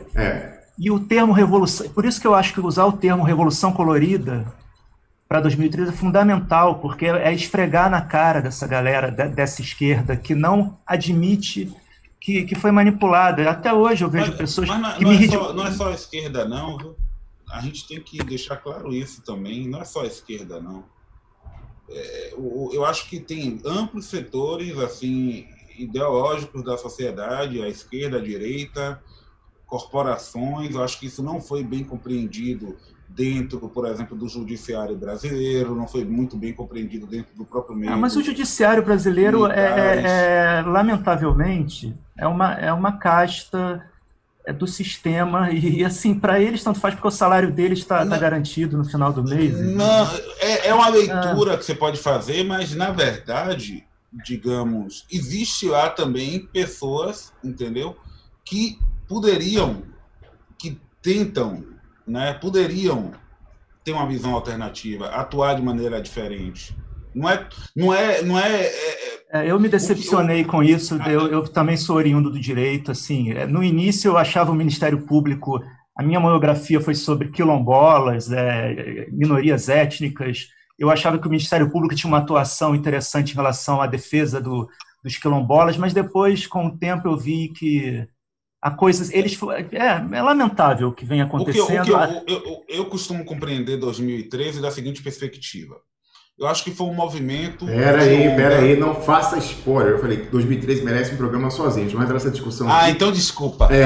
Já fica contratado. Não, é bom como teaser. Vamos fazer um teaser aí. Já está contratado essa questão, a internet das coisas e 2013, uma releitura. Mas eu acho que não tem como entabular o enfrentamento à agenda do imperialismo para o Brasil sem tratar de como a gente foi permeável à destabilização então, porque aí é uma história repetindo atrás da outra. E eu acho complicado, digno de atenção, digamos assim. Não quero tecer juízo valorativo aqui agora, mas eu acho digno de atenção que, hoje em dia, os referenciais impulsionados pelas redes sociais dos Estados Unidos e as velhas, a gente vê entrevista na Folha, semana atrás semana, com as figurinhas, revezando, são aquelas que foram projetadas ali com financiamento de fora. Eu acho que isso é digno de atenção, pelo menos a despeito de elementos subjetivos deles. Então, fica contratada aqui essa discussão na próxima Uma outra coisa semana. aí, para você anotar e a gente não esquecer desse ponto. Urna eletrônica é internet das coisas. Mas eles dizem que está blindado porque não está conectado à internet. Urna eletrônica é internet das coisas. Faz parte da internet das coisas. Só colocar uma coisinha aqui, só para... tem a ver com isso, que eu Fábio, acho que se você me permite, eu fiquei muito curioso, eu li o seu texto e queria te escutar um pouco, porque eu acho que a Europa está, de certo modo, como o Brasil também está numa sinuca de bico. É certo que daqui para frente vai se intensificar mais essa disputa entre Estados Unidos por um lado, Rússia e China por outro, e tudo o que essas palavras representam. E você citou hoje, né, isso de Lisboa a Moscou, São Petersburgo, também está toda essa aproximação da Itália com a China. Como é que você vê que como vai decidir, quais são os parâmetros que a União Europeia vai usar para decidir por qual caminho vai sair dessa sinuca de bico, porque isso também talvez nos ajude a entender como talvez pudesse o Brasil pensar a hora de decidir de que lado vai ficar. Então, qual é o caminho que você acha que a União Europeia vai adotar, quais são os parâmetros que vai utilizar para decidir como se mover dentro dessa tensão? Só um brevíssimo comentário, aí colocar uma coisa, de repente o Fábio tece um comentário em cima, que é o seguinte, né? Você mencionou a Itália, Cláudio Abreu. A Itália, o presidente Mattarella encomendou, não é que eu posso dizer isso, fez a solicitação para que o ex-presidente do Banco Central, nessa semana, que o ex-presidente do Banco Central Europeu, Mário Draghi, o Super Mário, tentasse montar um governo. É interessante, a segunda vez desde a crise de 2008 que a Itália tem uma pausa no processo democrático, um processo político em que você tem você pinça a tecnocracia e traz para assumir a agenda política. Com Monti e agora com Draghi. Exatamente. E é interessante de alguma forma, né? como a população aceita isso. E é falado abertamente, não, isso aí que foi feito, essa tentativa de formar um novo governo com tecnocrata, porque assim a gente evita uma eleição na dissolução do governo anterior. Uma coisa interessante. Eu conheço a Itália um pouco, porque eu tive uma namorada italiana, eu ia muito lá na época que eu morava na Irlanda, e eu via mais ou menos a maneira como o cidadão comum se comportava. Ele, assim, pessoas mais velhas que votavam no Partido Comunista Italiano, hoje foram cooptadas pela extrema-direita. É lamentável, eu acho que até um fenômeno na França parecido, aposentados que na época da década de 60 eram eleitores do Partido Comunista Italiano, hoje votam no Salvini, né? Esse interventor, o Mário Draghi, no meu ponto de vista, foi uma forma deles tirarem o Giuseppe Conte e essa coalizão de governo que é mais que se aproximou do projeto euroasiático. A Itália é o primeiro país europeu de importância, de relevância econômica a aderir ao projeto das Novas Rotas da Seda. A Itália assinou um memorando, né? E isso, inclusive, na época da assinatura do memorando, a embaixada americana em Roma fez lá uma manifestação violentíssima criticando o governo italiano. Tá? Então, a meu ver, essa intervenção, esse interventor quem botou ele ali foi a OTAN de um lado e o mercado financeiro internacional, né? Para tirar a Itália dos braços da Rússia e da China, porque, inclusive, durante o período de março, no início da pandemia, a Itália estava, Bérgamo, né, que eu até conheço, estava naquela situação dramática, e os russos mandaram ajuda médica, quer dizer, aquilo ali foi espetacular. Até os analistas da revista italiana de geopolítica chamaram aquilo, fizeram um programa sobre aquilo, dizendo que a Itália tinha virado um campo de batalha, metaforicamente falando, das grandes potências. Porque estrategicamente, a Itália está numa posição muito sensível, em termos navais, de portos e tudo mais, para as rotas da seda. Então, a entrada do Mário Draghi agora é para isso, é para trazer, olha, acabou. Eu não duvido que o Giuseppe Conte inventem alguma coisa para incriminá-lo depois. Certo. Olha só, Piero Leiner, que está prestes a entrar para trazer a novidade aí em primeira mão da cronologia real da chegada dessa confraria de generais ao poder. Ele lembrou o seguinte, ele leu nessas férias aí o livro Engenheiros do Caos. O senador Roberto Requião tinha me recomendado ler, ficou muito bem impressionado pelo livro e tinha já me sugerido, e Piero Leiner leu e reforçou. Já estou aqui com o livro à mão, só não tive tempo ainda, mas vou ler. E ele fala que essa questão dessa dinâmica política na Itália e essa migração do eleitorado que votava nos partidos comunistas, que se deu na França também, e na Itália, que tinha o PCI, que era o maior partido comunista do Ocidente, para a extrema-direita, ele está muito bem explicado nesse livro Engenheiros do Caos.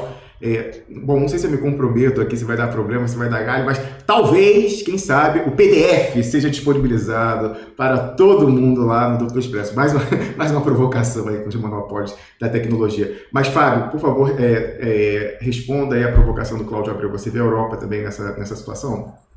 A questão da Europa, assim, lamentavelmente, a Europa, ela foi a riqueza da Europa, o acúmulo de riqueza que se deu de 500 anos para cá, desde o início do sistema mundial, foi a partir dessas explosões expansivas desses pequenos estados nacionais que se formaram e guerreavam um contra o outro.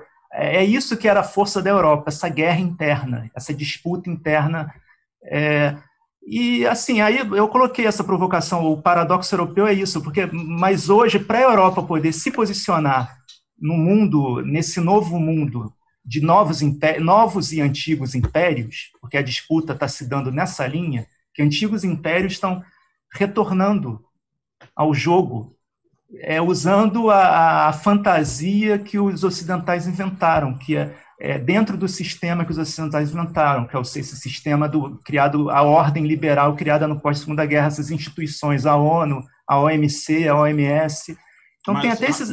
Fábio, desculpa te interromper, mas você não acha que, por exemplo, a entrada de Mário Draghi como governo, a sua nomeação, digamos assim, na Itália, não alinha, de certa forma, a política italiana, da perspectiva macroeconômica, com aquela da União Europeia?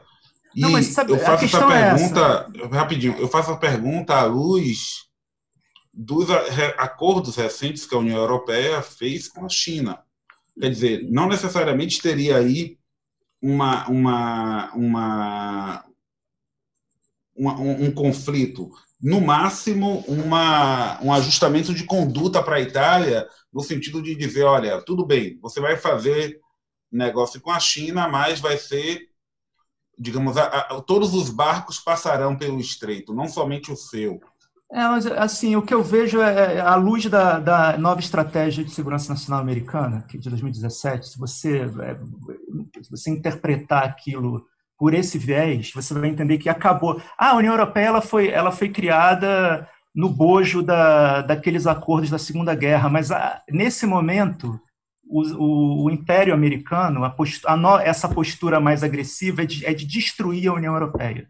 Isso está ficando cada vez... Claro, isso não tem como dizer abertamente, mas isso é muito claro nesses últimos ataques que foram o Brexit e a crise dos refugiados. É como se a União Europeia estivesse sendo atacada. E a ideia é dividir o projeto, é tornar a população, o cidadão comum, a classe média, o Homer Simpson europeu, hostil à ideia da União Europeia, sabe? Para que ele vote num sabotador interno, como aqui em Portugal esse candidato extrema-direita foi bastante votado. Quer dizer, ele é um fantoche de alguma coisa maior. Você fica claramente, quando você vê ele falando na televisão, o gestual dele, ele imita o Trump no gestual. Ele é um personagem de laboratório para criar divisão interna no país. Então, só voltando ao raciocínio, aí onde é que eu estava antes que desculpa, o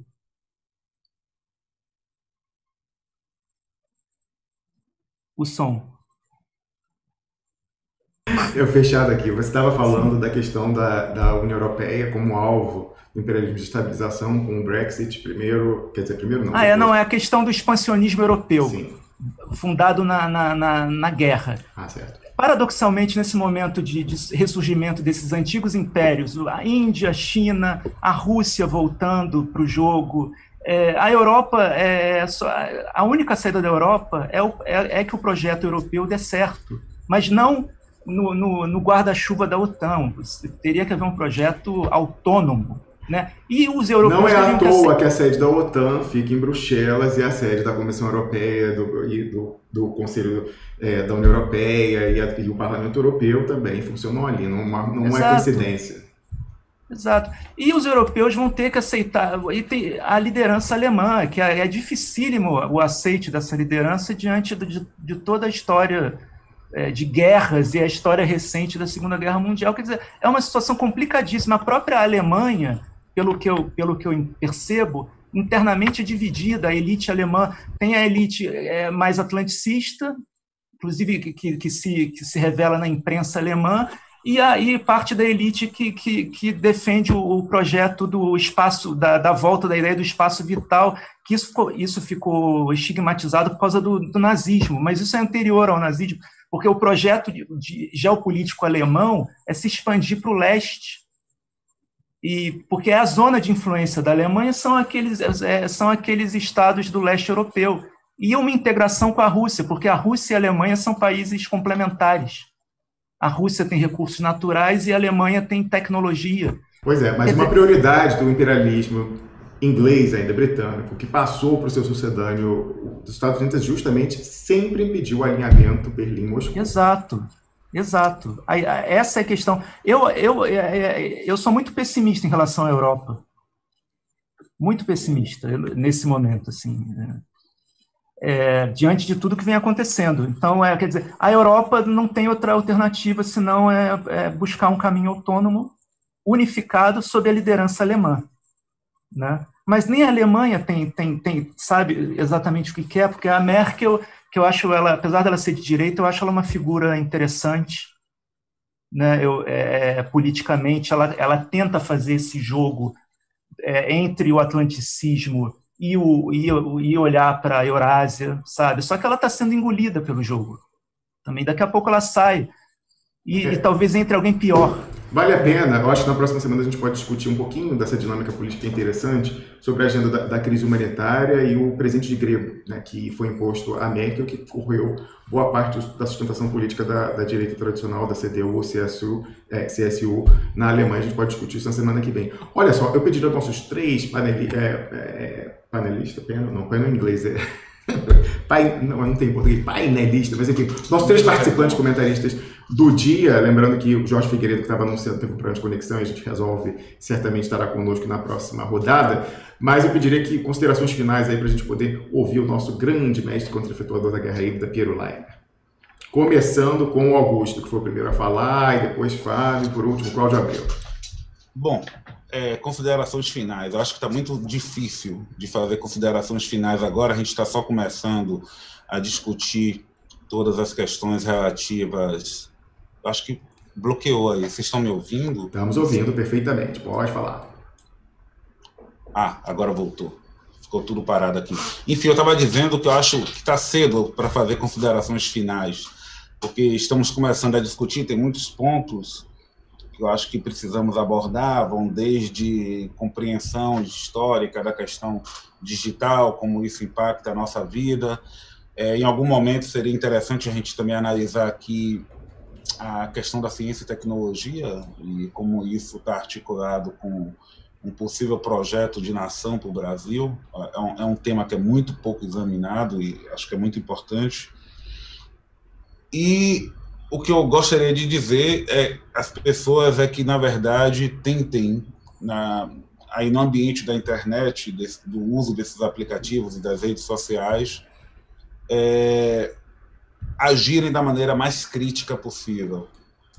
No seguinte sentido, revisem as permissões dos aplicativos, se façam as perguntas sobre por que tal coisa acontece dessa forma e, acima de tudo, preste atenção ao quanto tempo, digamos, de sua vida você está gastando nas redes sociais. É sempre muito importante também esse aspecto. Com certeza. E para ter acesso a esse conteúdo, primeiro o canal tem que estar estabelecido. É por isso que o link para o nosso canal no Telegram e o grupo também, onde você participa muito das discussões, Augusto, tá aí no topo da descrição do nosso programa, lembrando também o VK Russo.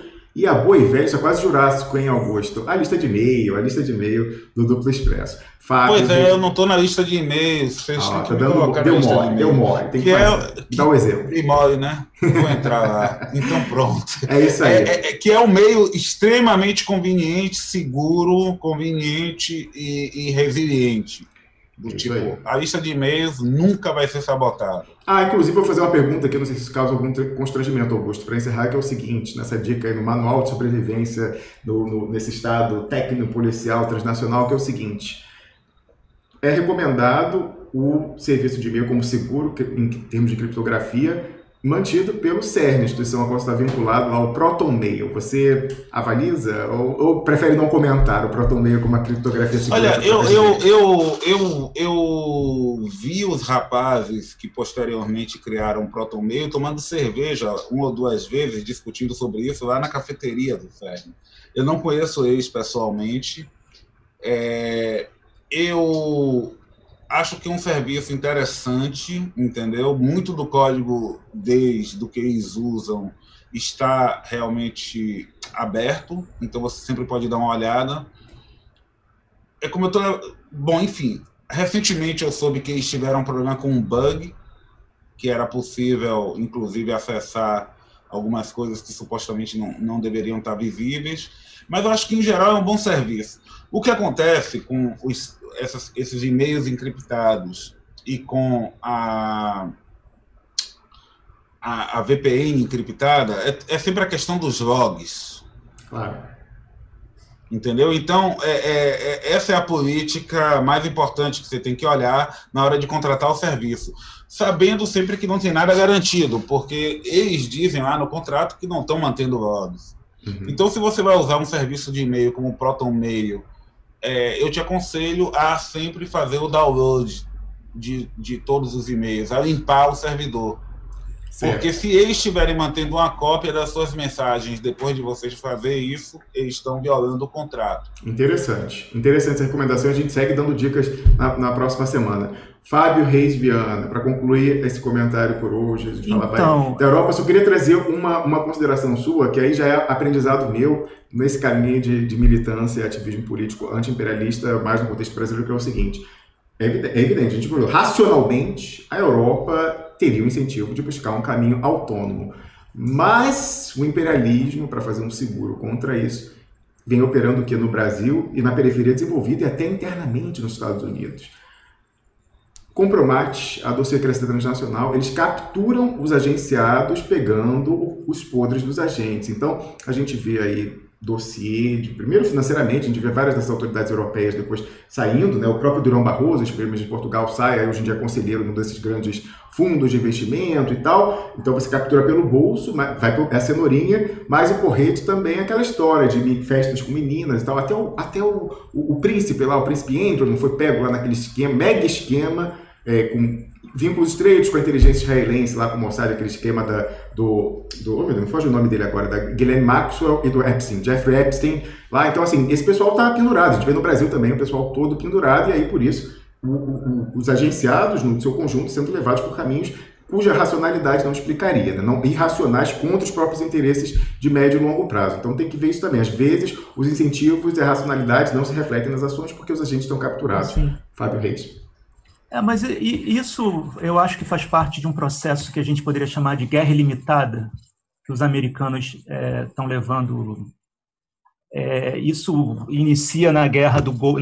Assim, só para ter um parâmetro inicial, a Primeira Guerra do Golfo, quando eles fazem aquela demonstração de força absurda, de poderio militar, para dizer quem manda no jogo, nós mandamos agora sozinhos nesse jogo, e aí veio a reação, principalmente da Rússia, que se existe um marco que delimita essa reação, foi na Guerra da Geórgia. Foi ali que a Rússia deu um basta, um não rotundo, como diria o Brizola, ao alargamento da NATO, da OTAN, às suas bordas, né? Então, a impressão que eu tenho é que, se essa situação continuar e for se aprofundando, a tendência é o mundo se tornar cada vez mais instável e, eu não sei, talvez uma guerra hegemônica. A gente já não está nessa guerra e não se deu conta ainda, porque a questão da pandemia, ela tem aflorado ânimos belicistas em vários países, e ano passado tiveram vários movimentos militares ao redor do mundo, perigosíssimos. Se essa situação quer dizer, as pessoas estão trancadas em casa, a dona do café aqui do lado, ela está desesperada, porque ela foi obrigada a fechar. Isso gera revolta social, uma fratura no seio das sociedades, que, se você olhar à luz da história, as guerras, elas caminham quando essas coisas acontecem, né? É só você ler a história, não é uma coisa que eu estou inventando, né? A insatisfação popular, a fratura social leva à revolta popular, que leva os estados a reagirem para fora também, contra outros estados. E quem tem uma leitura semelhante, viu paralelos entre o momento atual e os anos 30, foi não outro que Vladimir Putin. Vai falar de antessala de guerra, já está uma guerra de quarta geração no seu quintal. Cláudio Abreu, para a gente concluir as discussões por hoje. Fechado o microfone, abra aí. E Piero Leider entrando na sala. Ainda está agora sim. Aí. Eu estou de acordo com o Augusto. Acho que a gente começa um processo aqui de discussões com outros que participam agora, iniciando também, e é bastante interessante. E vejo também que alguma tensão, haverá alguma escalada, como disse o Fábio. Eu somente tenho dúvida se o tipo de tensão, quando falamos de guerra, se vai ser o mesmo tipo de guerra ou vai ser uma guerra de um tipo diferente. Não sei se uma guerra convencional, quente, tradicional, seria interessante para o sistema, para a ordem mundial. Será que não vem por aí uma guerra cibernética, uma guerra mais localizada? Existem já muitos tipos de guerra, eu não vejo que seja uma guerra quente e mundial, envolvendo muita gente. Nós temos armas suficientes para nos destruirmos em poucos dias, não precisa construir arma agora, metralhadoras, então você não reforça uma economia interna com fabricação de arma. Eu não sei se a guerra, no sentido tradicional, seria interessante, que tipo de guerra virá, mas que as tensões vão aumentar, e eu acho que a gente tem bastante aí para construir nesse debate aqui no Duplo Expresso, e seguiremos em diante. Maravilha, eu queria agradecer aos três imensamente pela participação, agradecer ao Jorge Figueiredo que tentou entrar aí, certamente vai poder voltar em outra oportunidade, e lembrar vocês, Pressionauta, que se você quiser acompanhar essa discussão na próxima semana, em tempo real, aí os toques que a gente vai dando, você tem que estar no nosso canal no Telegram, você tem que ser meu amigo lá no VK Russo e também fazer parte da nossa lista de e-mail. Inclusive, Augusto, eu fiquei feliz de você dizer que é importante, porque é o maior custo fixo do Duplo Expresso, é um problema bom, né? Uma bênção custosa, porque a gente tem dezenas de milhares de assinantes, que leva a gente a ter que pagar lá para o MailChimp $230 por mês, E eu agradeço, evidentemente, essa oportunidade de você Expressionauta aqui, faz sua doação aí e ajuda a gente a cobrir integralmente esse tipo de custo e também os custos. Eu tive que você falava aí do software livre, o pessoal tem que se familiarizar, eu tive que fazer um curso de snowderização expresso no fim do ano passado para poder manter as transmissões. Então já não estou tão alheio a essa questão aí também, todos esses custos aí, né? Não vou entrar em detalhe do que foi feito da estrutura para a gente poder estar no ar. Isso aí também foi coberto integralmente pelo pessoal aí que faz as doações, eu agradeço imensamente. Augusto, para concluir. Você me permite só fazer um comentário muito rápido? Muito mais rapidíssimo. Pessoal lá, os nossos amigos lá do Telegram. Que nós estamos organizando lá, né, e falar para todas as pessoas, não sei se todo mundo viu a mensagem, justamente um ambiente para poder fazer uma espécie de tutorial hands-on para instalar Linux no computador das pessoas e explicar todas essas questões. E aí o pessoal tem que mandar mensagem para mim lá, para eu colocar eles na lista. Perfeito, isso certamente vai ser levado para o site, a gente vai centralizar para facilitar ao máximo a difusão desse manual de sobrevivência numa era de, nem Estado, né? Poder transnacional, tecnopolicial. Piero vai dar seu pitaco, eu quero saber o que o nosso antropólogo, mestre contra-efetuador, achou dessa discussão que ele estava acompanhando com a gente. Carlos, muito obrigado, a gente aguarda aí a continuidade dessa discussão na semana que vem.